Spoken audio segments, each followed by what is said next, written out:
Well, our team is heading out on a dangerous journey. They know a little bit about what they're going to be facing from the books and the legends, but it'll be a whole different thing when they start their trek. But they've been specially equipped by the king, and they're feeling courageous and encouraged as they travel together. Will they be successful in getting Torben back to his clan?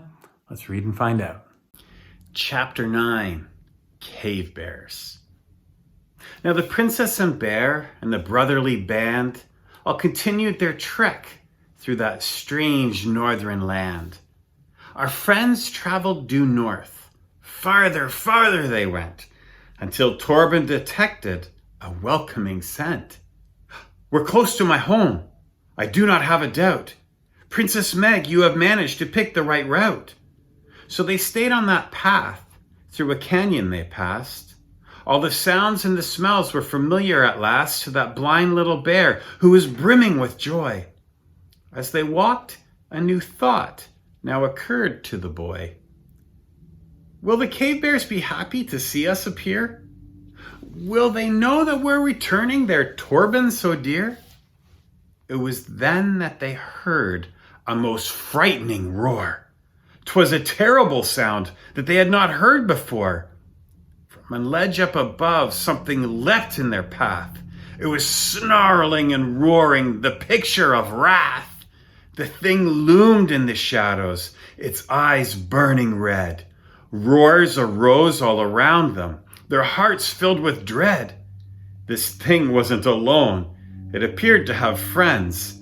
It sure looked like they'd meet the most awful of ends. But they didn't back down as these maniacs roared. Ted the elf knocked an arrow. The prince drew his sword.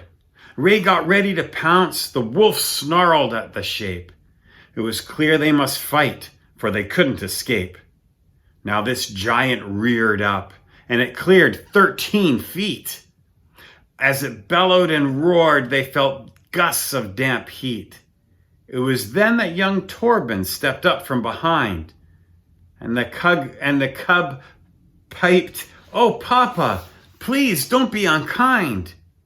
And that little voice silenced those deafening roars. The shape stepped from the shadows and dropped to all fours. They could now clearly see that the beast was a bear. What a sight to behold! They could not help but stare at 1,500 pounds of pure muscle and bulk. They were awed by the size of this shaggy brown hulk. Torben ran to his paw and was swept off his feet by the biggest of bear hugs. Meg whispered, "How sweet." Torben's mother arrived. She was filled with relief. Gone away were her sorrows and sadness and grief. All around the companions, more cave bears appeared. When they recognized Torben, those bears loudly cheered. As the mother and father embraced their lost child, our 5 friends stood aside and they modestly smiled. Now they entered the cave where the bear kindred dwelt, and down deep in their hearts, every one of them felt that it had all been worth it. The danger and strife, in effect, they had brought the young bear back to life. The companions remained there a couple of days. Tales got told round the fire, a big roaring blaze. Our friends heard many legends from long ages past. They stayed up late at night, and the days went by fast. The time came to return to their homes in the west. Little Torben was safe. They'd completed their quest. The companions were leaving when who should appear but the oldest of bears in that northern frontier. She had kept to herself in that cavernous cave. It sure looked like this ancient was close to the grave. "Who is this?" thought Prince Martin. The boy was surprised how little he knew how her wisdom was prized. She'd been born in that cave many ages ago, when the land was still covered with glaciers and snow. Now her fur was pure white. She had cloudy blue eyes. As she withered and wizened, this bear had grown wise. Indeed, no one knew more than this Ursuline sage in that long ago antediluvian age. Those are some fancy words. In her trembling paws, she held something unique. Now this elder said, blow it if things become bleak. When you're losing your hope, when you're feeling forlorn, then she handed the princess this oddly shaped horn. Torben told me about your compassionate heart. This does not pay you back, but at least it's a start. It's for you and your friends, an event of disaster. But I give it to you, Margaret. You'll be its master. The horn's blast is a summons.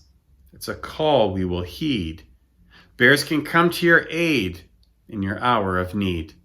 But you must blow it hard, for we're soon to begin the deepest of sleeps and our darkest of dens. With a gulp, Princess Meg took this gift from the bear, who then hobbled on back to her bed in the lair. The girl studied the horn, which was shiny and black. With great care, the girl placed the strange gift in her pack, which went under the cape that the princess was donning. The bears bid them goodbye. They were already yawning. As our friends headed home, they were filled with good cheer. Unbeknownst to them all, something wicked drew near. Chapter 10. Shortcuts make for long delays. They walked south all that day until mid-afternoon. They had planned to walk late by the light of the moon. They were tired of Northland. They longed for the West. Now they stopped and sat down for a much-needed rest. And the kids both complained, what a long way to go.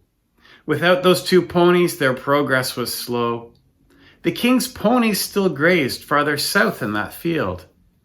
It was then that another way home was revealed. As she studied her map, the girl said, I declare, there's a shortcut nearby we could take if we dare. It would save a whole day, and that's quite a reward. But the hard part is here. There's a river to ford. On her map, they could see this alternative way. They could reach the two ponies by noon the next day. They debated a while and decided to take it.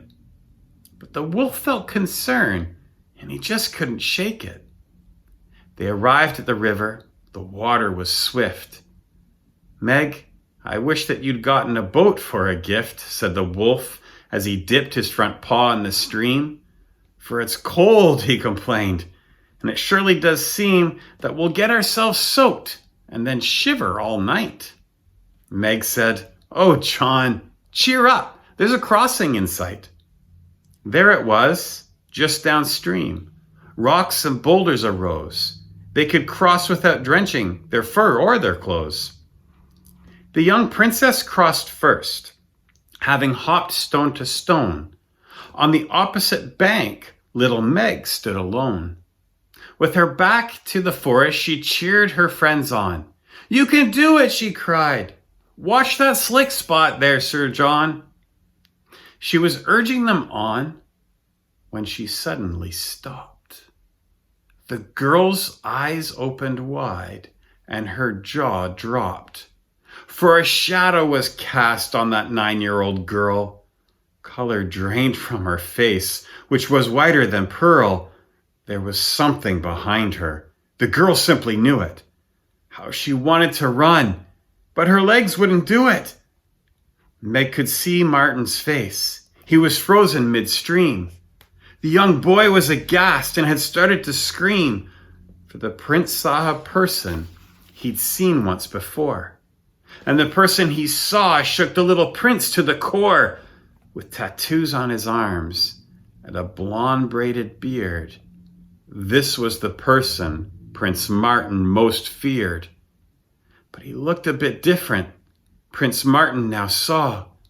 He was painted with blue from his eyes to his jaw. It was Fellman, of course, and he waved at the prince. Oh no, What a terrible turn of events! On that opposite shore he had lurked in the trees. Then he'd snuck up on her with honed expertise. He had waited till Meg had been all by herself, separated from Martin, Ray John, and the elf. Now she knew she must face what it was she was fearing. Then at last it sunk in, that one word she kept hearing. She repeatedly heard Martin scream, the word, "Run!" She recovered her wits, and then quickly she spun. Meg now saw it was Fellman, who had said with a grin, "It appears, little maid, that we meet once again." Princess Meg tried to run and attempt to escape, but he leaned from his horse and laid hold of her cape. She got jerked off her feet by this powerful force and was suddenly seated on Fellman's black horse. The man knocked out her breath by how roughly he squeezed. It all happened so quickly. The princess was seized. As the elf knocked an arrow, the prince aimed a stone. With each they would have loosed, had the man been alone. But that Fellman was using the girl as a shield, and his stallion reared up, and it savagely squealed. With the girl and her pack, Fellman galloped away. Caught midstream, our friend shouted in rage and dismay. Both Sir Ray and the timber wolf tried to give chase, but that boulder midstream was a treacherous place. They both slipped, and they slid, and they fell with a splash. Meanwhile, Fellman rode hard, and his steed felt the lash. Our friends helplessly watched as Fellman galloped away. Soon the sun would go down on this terrible day. Well, the team surely faced some scary things in that part of the story, but they got Torben back home. That's fantastic. And they're given a tool, a gift. Meg was given a gift from the old cave bear. I wonder if we'll need that. In case you might be wondering, you might think, I wonder if the story's over. We're only halfway through. So I'll see you again in a few days. We'll read more of Prince Martin and the Cave Bear.